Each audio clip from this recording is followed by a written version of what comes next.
Selamat pagi, salam sejahtera. Ini lagi satu keputusan mengejut daripada Azmin Ali. Azmin Ali kata, Amir ingat yang angkat nama engkau tu aku, kata Azmin Ali, merujuk kepada Amiruddin. Tetapi selepas Azmin Ali menyatakan kenyataan ini, iaitu cuba menyindir Amiruddin Sari, iaitu sekarang ini ialah bekas Menteri Besar Selangor, kerana DUN Selangor telah pun bubar. Apa yang terjadi ialah Amiruddin Sari turut memberikan sindiran kepada Azmin Ali yang lebih pedas. Kalau Azmin Ali kata, Amiruddin ingat yang angkat engkau dulu tu aku, kata Azmin Ali, macam seakan-akan dialah pula bangga mengangkat, tapi yang menjatuhkan tu siapa? Tapi selepas beberapa jam menyindir Amiruddin Sari, Azmin pula kena setapak di muka. Macam ni. Amiruddin kata, kau jangan lupa Min, Azmin Ali, yang disindir tu Azmin Ali. Kau jangan lupa Min, kata Amiruddin Sari, aku yang kalahkan engkau 6 bulan yang lalu. Amiruddin disindir, Azmin Ali pula kena setapak di muka. Azmin Ali kata, jangan lupa, ingat yang angkat engkau tu dulu aku, kata Azmin Ali. Tapi Amiruddin kata, kau jangan lupa Azmin, aku yang kalahkan engkau 6 bulan lalu. Badan muka kan.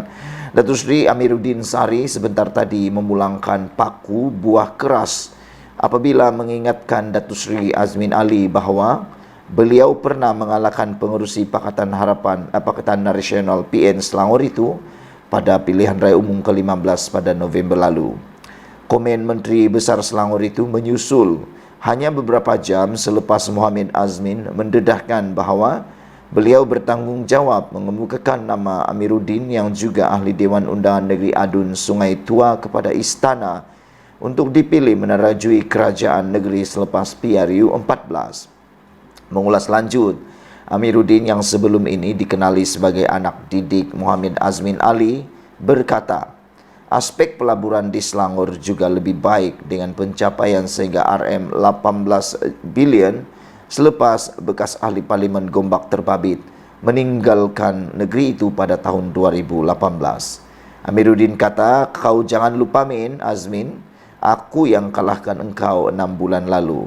Selepas kamu tidak jadi Menteri Besar, pencapaian terbaik kita dari 30 tahun adalah RM80 bilion pelaburan pada tahun 2018. Ini satu tamparan paling besar kepada Azmin Ali. Azmin Ali cuba mau malukan Amiruddin Sari. Azmin Ali cuba mau malukan pimpinan ataupun rakan kepada Anwar Ibrahim. Akhirnya ini pula yang terjadi. Azmin Ali pula yang kena malu balik, kena muka sendirilah kan. Ludah di langit, kena muka sendiri. Macam mana tak? Amiruddin kata pelaburan lebih baik selepas dia jadi Menteri Besar berbanding semasa Azmin Ali menjadi Menteri Besar Selangor. Kata Amiruddin, masa Azmin Ali jadi Menteri Besar, pelaburan hanya 5 hingga 7 bilion saja. Hadir sama dalam majlis tersebut ialah 2,000. Penyokong itu ialah Presiden Amanah Datuk Seri Muhammad Sabu. Bagaimanapun, tiada wakil Barisan Nasional Selangor pada majlis berkenan.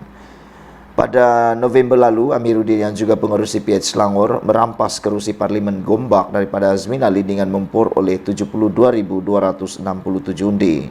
Amiruddin pada masa sama secara sinis meminta Mohammed Azmin Ali bersabar dan tidak golojo selaras dengan peningkatan usianya.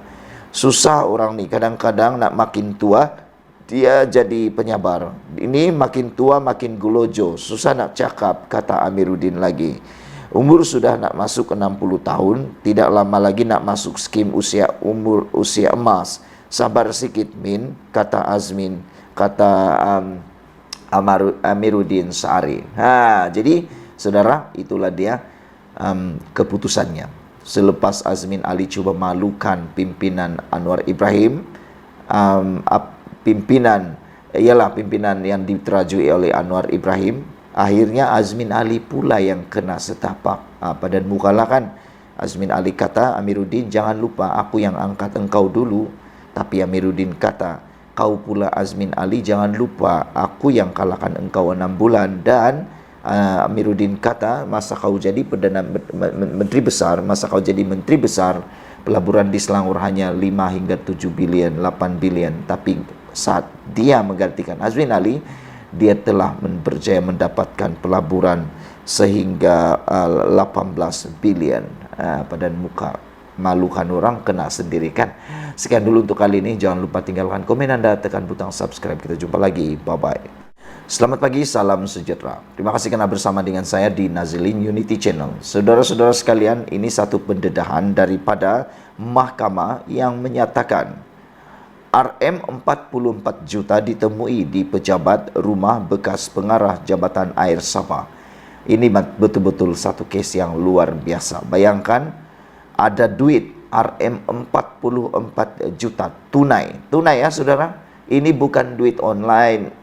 Ini bukan duit duit dalam bentuk cek. Tak. Ini duit tunai. Pernah nampak tunai? Begitulah. Tunai 44 juta di pejabat, di rumah bekas pengarah Jabatan Air Sabah. Ini semua adalah kes yang membabitkan bekas pengarah Jabatan Air satu ketika dahulu. Yang mana ketika serbuan dibuat, semua yang membuat serbuan terkejut sebab ada duit di dalam pejabat, di rumah, bahkan ada di dalam kereta berpuluh juta. Nah, banyak kan? Tapi syukurlah ia telah diselesaikan. Ikuti terus ulasan ini supaya kamu tahu macam mana cerita dia. Mahkamah Session di sini diberitahu bahwa uang tunai lebih RM 44 juta ditemui di pejabat dan rumah bekas pengarah Jabatan Air Awang Muhammad Tahir Muhammad Talim. Berita harian melaporkan perkara itu dimaklumkan Ketua Pasukan Serbuan nomor 8 Hishamuddin Muhammad Esa 49 semasa pemeriksaan oleh Timbalan Pendakwa Raya. Hishamuddin memberi keterangan sebagai saksi pendakwaan ke-40 di hadapan Hakim Abu Bakar Manat dalam perbicaraan skandal rasuah terbesar di Sabah itu. Beliau berkata, lebih RM 23 juta ditemui semasa serbuan di pejabat Awang Tahir pada 4 Oktober 2016 di Wisma Muiz. RM 62.500 ditemui dalam beg bertanda Tahir di meja Awang Tahir. Uang tunai selebihnya ditemui di 3 lokasi lain, di dalam bilik pantry, di sofa dengan 3 tempat duduk, kabinet TV serta kabinet kayu. Waduh, ini memang gila, punya banyak duit lah kan. Bayangkan kabinet TV pun ada duit, di sofa pun ada duit. Boleh kata di mana-mana duit. Ini boleh menyebabkan keterkejutan yang luar biasa. SPRM kalau menyerbu macam ni, duit bertimbun-timbun ditemui, gila, punya banyak kan. Beliau turut memberi keterangan bahawa setiap bungkusan wang antara RM 50.000 dan 100.000 dan hanya Awang Tahir yang punya akses ke bilik pantry di pejabatnya. Bilik pantry itu adalah bilik dengan papan tanda go away di pintunya, di mana timbunan wang tunai ditemui dan dirampas SPRM. Hishamuddin turut memberitahu pada hari sama, lebih RM 21 juta ditemui ketika pasukannya menyerbu rumah Awang Tahir di Sembulan. Menjawab soalan, beliau berkata lebih RM 8 juta ditemui dalam sebuah bilik di tingkat 3 rumah itu. Beliau turut berkata, 86 jam tangan berjenama dan mewah serta 921 barang kemas turut ditemui di rumah berkenaan. Saksi selanjutnya memberi keterangan bahawa pasukannya selanjutnya menemui wang tunai RM 9 juta dan RM 4 juta masing-masing di dalam kereta Mazda dan Mercedes. Gila, ini dalam kereta ada 9 juta dan 4 juta. Itu betul-betul banyak duit lah. Ini bukan kaya tapi talampau rasuah. Kira-kira RM 9 juta ditemui dalam sebuah kereta Mazda. Wang itu dimasukkan ke dalam beberapa beg yang disimpan di dalam bonet kereta. Ketika itu kereta diparkir tidak jauh daripada pagar rumah yang diletakkan di luar pagar rumah. Tak takut hilang duit. Aduh, ini melampau banyak duit nih, sampai berani simpan duit dalam bonet kereta berjuta-juta di luar rumah lagi di parking. Itu kalau dirompak, aduh, kalau dicuri kereta itu dapat bonus, dapat loterai. Curi kereta satu dapat duit berjuta-juta. Macam itulah cerita dia kan. Sebanyak RM 4 juta lagi ditemui di dalam sebuah Mercedes-Benz. Uang itu dimasukkan ke dalam beg dan dimasukkan juga ke dalam bonet kereta, katanya. Saudara-saudara sekalian, inilah yang kita harus puji. Tindakan SPRM menangani kes-kes seperti ini.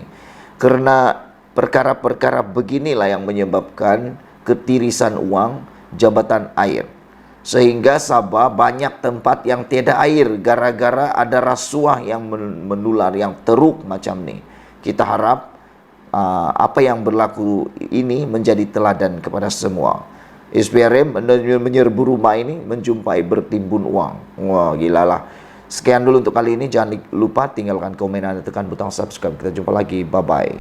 Selamat pagi, salam sejahtera. Terima kasih karena bersama dengan saya di Nazlin Unity Channel. Saudara-saudara sekalian, beberapa hari yang lepas kita ketahui bahwa Zuraida Kamarudin telah pun disaman di arah bayar saman. Ini bukan sekadar disaman, tetapi telah diarah bayar saman oleh Mahkamah Tinggi sebanyak RM 10 juta kepada parti lamanya, yaitu PKR. Ini satu perkara yang baik yang pernah saya utarakan sebelum ini, yaitu satu duluan yang amat baik. Dan terbukti apabila selepas saya mengeluarkan kenyataan tersebut, Setiausaha Agung PKR, yaitu Saifuddin Nasution Ismail, telah menyatakan bahwa itu hanya satu permulaan. Dan beliau menyatakan bahwa akan ada pemimpin-pemimpin PKR yang telah menjadi pengkhianat, yang telah keluar daripada parti PKR menyertai parti-parti yang lain semasa langkah Sheraton, yang akan turut menerima bahana yang sama. Oleh sebab itu, selepas beberapa jam Zuraida Kamarudin diarah bayar RM 10 juta, ini pula komen daripada Azmin Ali berkaitan dengan saman RM ataupun arahan bayar saman RM 10 juta oleh Mahkamah Tinggi terhadap Zuraida Kamarudin. Yang kita tunggu-tunggu, apa komen Azmin Ali? Azmin Ali takut ke tak? Itu yang kita nak tahu kan? Anda nak tahu? Ikuti terus ulasan ini. Baiklah, saudara-saudara sekalian, Azmin Ali ialah antara orang yang terlibat dalam langkah Sheraton yang menyebabkan kerajaan Pakatan Harapan telah pun tumbang gara-gara pengkhianatan beberapa orang pemimpin parti PKR dan juga parti-parti yang lain. Saudara-saudara sekalian, ini komen Azmin Ali. Azmin Ali kata beliau yakin Zuraida akan menang peringkat rayuan. Wah, dia takut ke? Kita nak tanya macam tu soalan kepada Azmin Ali. Selepas Zuraida disaman 10 juta itu, berjaya disaman 10 juta, Azmin Ali dah takut ke? Sehingga Azmin Ali yakin. Beliau kata dia yakin Zuraida menang peringkat rayuan. Tak tahulah dari mana keyakinan Azmin Ali ini yang boleh menyebabkan Zuraida Kamarudin menang di peringkat rayuan. Saya tak tahu dari mana dia boleh yakin. Pengerusi Perikatan Nasional PN Selangor, Muhammad Azmin Ali, berpandangan keputusan Mahkamah Tinggi yang mengarahkan Zuraida Kamarudin membayar RM 10 juta kepada PKR bukan pengakhiran. Sebaliknya, bekas timbalan Presiden PKR itu berkata, Zuraida masih mempunyai ruang untuk membatalkan keputusan itu di peringkat Mahkamah Rayuan nanti. Itu bukan keputusan muktamad. Zuraida punya hak untuk buat rayuan, kata Azmin Ali. Saya percaya dengan fakta-fakta yang bakal dikemukakan nanti di Mahkamah Rayuan, Zuraida dibebaskan daripada keputusan membayar RM 10 juta, katanya dalam media. Semalam, Mahkamah Tinggi Kuala Lumpur membenarkan saman oleh PKR untuk menuntut 10 juta daripada Zuraida yang juga bekas naib presidennya kerana berpaling tadah daripada parti itu selepas menang kerusi Ampang pada PRU 14. Hakim Akhtar Tahir membuat keputusan itu selepas mendapati Hujahan Zuraida bahwa bon itu ditandatanganinya atas alasan dipaksa adalah tidak berasas. Mahkamah juga memerintahkan Zuraida membayar kos RM 50.000 kepada PKR. Bukti menunjukkan Zuraida menandatangani bon itu dengan pengetahuan penuh mengenai kandungannya.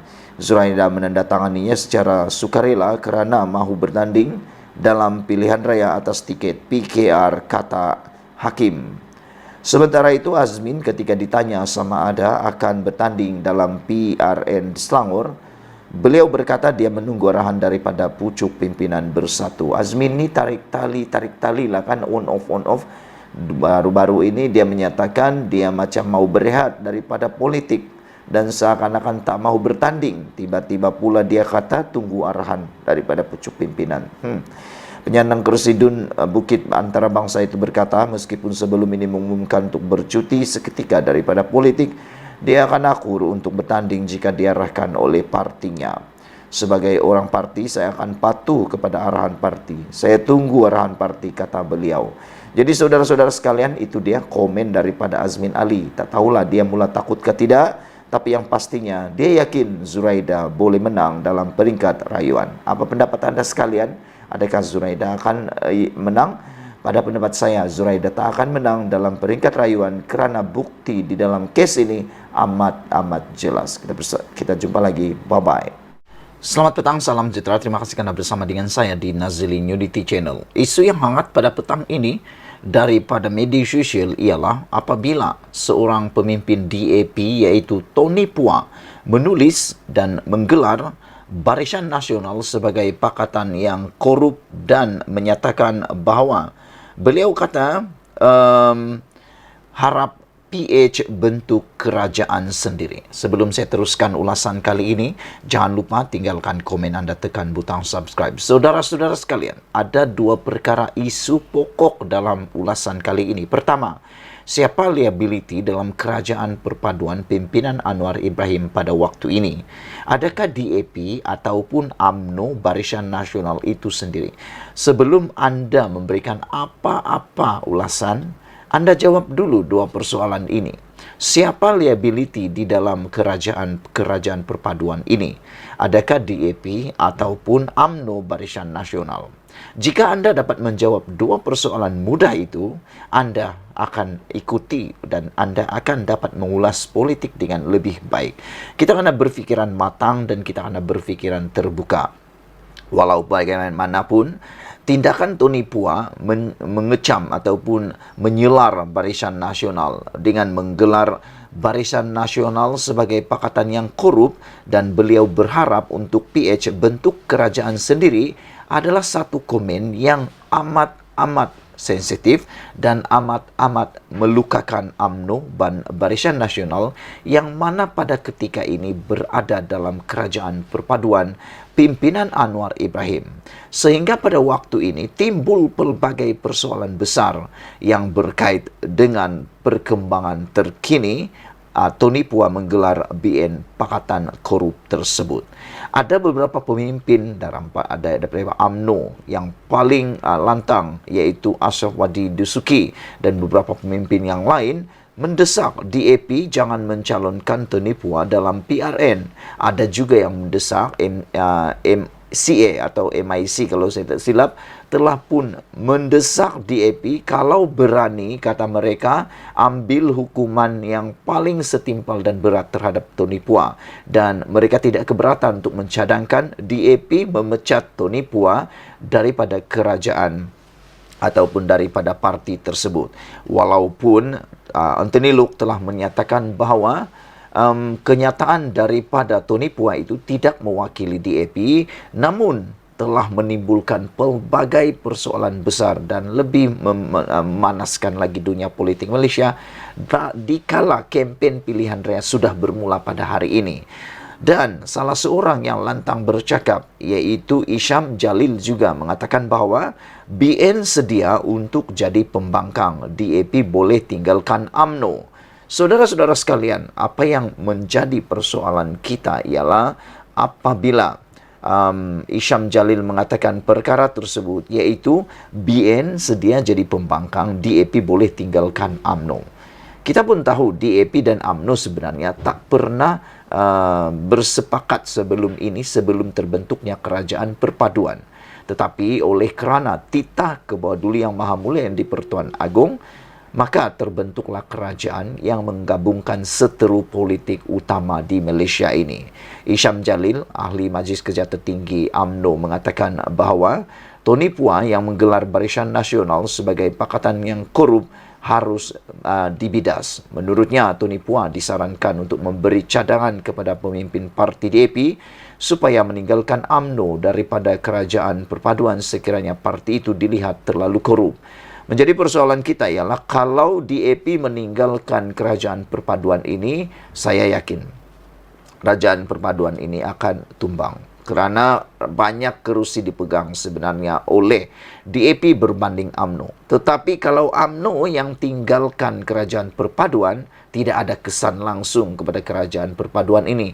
Meskipun kalaupun pemimpin-pemimpin UMNO, Barisan Nasional, mendesak Zahid Hamidi supaya tarik sokongan ataupun tidak lagi menyokong Anwar Ibrahim keluar daripada kerajaan perpaduan dan menyertai mana-mana gabungan ataupun berdiri sebagai pembangkang seperti yang dikatakan oleh Isham Jalil ini, maka tidak akan ada apa-apa kesan kepada kerajaan perpaduan. Dan mungkin seperti ulasan awal saya tadi, liability besar kepada Anwar Ibrahim sebenarnya sudah hilang. Karena kita perlu tahu, sebenarnya pada hemat dan jawapan saya, DAP pun boleh menjadi liability kepada kerajaan perpaduan, tetapi UMNO dan Barisan Nasional pun boleh menjadi liability kepada kerajaan perpaduan. Tanpa Barisan Nasional dalam kerajaan perpaduan pun sebenarnya Anwar Ibrahim masih lagi boleh jadi Perdana Menteri. Oleh sebab itu, apabila Isham Jalil menyatakan keberanian, kelantangan beliau menyatakan bahawa mereka sedia menjadi pembangkang, pada pendapat saya itu satu tindakan yang terburu-buru. Kerana untuk menjadi pembangkang adalah amat terlampau susah. UMNO hanya mampu menjadi pembangkang sewaktu sebelum langkah Sheraton selama 22 bulan saja. Tetapi sudah tidak tahan, sudah tak tahan lagi sehingga turut terlibat di dalam langkah Sheraton dalam membentuk kerajaan campuran Perikatan Nasional BN sewaktu langkah Sheraton. Jadi saya fikir sebenarnya apa yang dinyatakan oleh Isham Jalil ini lebih kepada mengikut emosi. Kerana kalau benar Barisan Nasional dan UMNO menjadi pembangkang, pasti sesuatu yang lebih teruk akan mereka alami. Silap sedikit, UMNO, Barisan Nasional akan menghadapi masalah paling besar yang tak pernah mereka lalui sebelum ini. Dan seperti penganalisis politik kata, dan juga ada beberapa ahli politik mengatakan, kalau UMNO jadi pembangkang, UMNO akan terkubur dan selama-lamanya menuju alam barzakh, kata mereka. Jadi itu sebabnya saya mengatakan bahawa tindakan Tony Phua membuat pernyataan seperti itu sebenarnya sudah lama beliau lakukan, bukan pada waktu ini.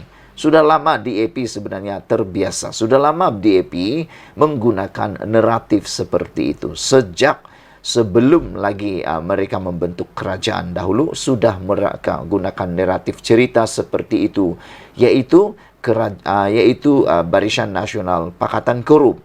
Tetapi oleh kerana membentuk kerajaan, maka mereka harus menjaga buah mulut mereka, mesti menjaga hati mereka, mesti menjaga mulut mereka, kerana sekarang ini mereka bersama dalam satu pasukan. Jadi kalau mau persalahkan Tony Phua sebenarnya tidaklah terlalu adil, kerana Tony Phua sudah terbiasa dengan tindakan DAP dulu memang mengambil pendekatan naratif seperti itu. Dan adakah, ini soalan saya yang terakhir kepada anda, adakah apa yang dikatakan oleh Tony Phua itu salah? Kalau kamu tahu dan kamu ada jawaban kepada persoalan itu, sila tinggalkan komen kamu. Mungkin anda komen anda berkaitan dengan naratif itu. Benarkah apa yang dikatakan oleh Tony Phua itu atau ianya bohong? Tinggalkan komen anda. Sekian dulu untuk kali ini. Jangan lupa tinggalkan komen. Kita jumpa lagi. Bye-bye.